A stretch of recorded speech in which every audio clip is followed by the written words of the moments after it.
राजेश अपने घर के आंगन में बैठा पेपर पढ़ रहा था। तभी उसका पड़ोसी एकदम से आया और बोला, भाई मुबारक हो। बोला, क्या हो गया? बोला, तेरा बड़ा भाई खेत बेच रहा है। तब राजेश बोला, ऐसा क्यों? तब उस पड़ोसी ने बताया कि 2 लाख रुपए कर्ज लिया था साहूकार से, चुका पाए नहीं, 4 साल हो गए, अब 2 लाख के 4 लाख हो गए। 4 लाख देने हैं, पैसे हैं नहीं घर में, तो क्या करेगा? खेत तो बेचना ही पड़ेगा। 4 बीघा खेत अपना बेच रहा है। ये सारा कन्वर्सेशन, बातचीत राजेश की वाइफ अंदर से सुन रही थी और ये कहते कहते बाहर आई कि अभी हम जिंदा हैं, अपने जीते जी हम खेत नहीं बिकने देंगे। और पड़ोसी को देखकर बोली कि चलो भागो यहाँ से, तुम ही ने हम दो भाई भाई में लड़ाई लगवाई है, दोबारा घर में दिख मत जाना, तुरंत भाग जाओ यहाँ से। और उसके बाद पड़ोसी तुरंत भाग गया। उसके जाने के बाद राजेश अपनी वाइफ से बोला कि अरे बड़े भैया का है तो बिकने दो, हमसे क्या मतलब, भैया बोलते तक तो है नहीं हमसे।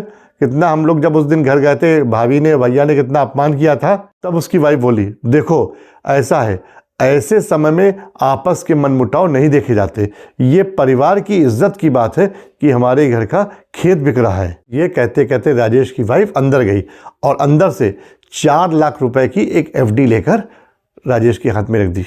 तब राजेश की वाइफ बोली, मेरे पिताजी ने शादी के समय 4 लाख की एफडी कराई थी। ये बात हमने आपको बताई नहीं थी क्योंकि उन्होंने कहा था जब बहुत ज़रूरत आए तब इसको तोड़वाना।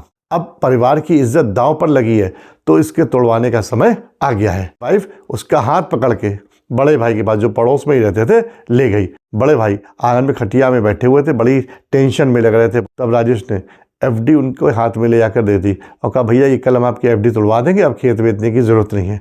तब उसका भाई बोला कि अरे ये पैसे तुम्हारे पास कहाँ से आए? तब उसने कहा, ये आपकी बहू ने दिए हैं। उसके पिताजी ने एफडी कराई थी, अब ऐसे समय पर उसने कहा एफडी तोड़ा लो और बड़े भाई साहब का कर्जा चुका दो। अब तब राजेश का बड़ा भाई, देखो भाई हमारी स्थिति ठीक नहीं है, अगर मान लिया मैंने तुड़वा भी लिया, अपना कर्जा निपटा भी लिया, तो तुम्हारा कर्जा तो मैं दे ही नहीं पाऊंगा, तो इसलिए इसको अपने बेटा पास ही रखो। लेकिन तब बहू बोली, भाई साहब मैं पैसे वापस मांगने के लिए नहीं दे रही हूँ, अगर कभी हो आपके पास तो दे दीजिएगा, नहीं होगा तो कोई बात नहीं, ये परिवार की बात है, हमारे खानदान की इज्जत की बात है। अब दोनों भाइयों की आंखों में आंसू आ गए। तो बड़ा भाई बोला, ऐसी लड़की हर घर में पैदा नहीं होती, मैं ऐसी लड़की को प्रणाम करता हूँ कि जिसे अपने परिवार की इज्जत की इतनी चिंता हो। इसके बाद बड़े भाई ने साहूकार का 4 लाख रुपए कर्जा भर गया।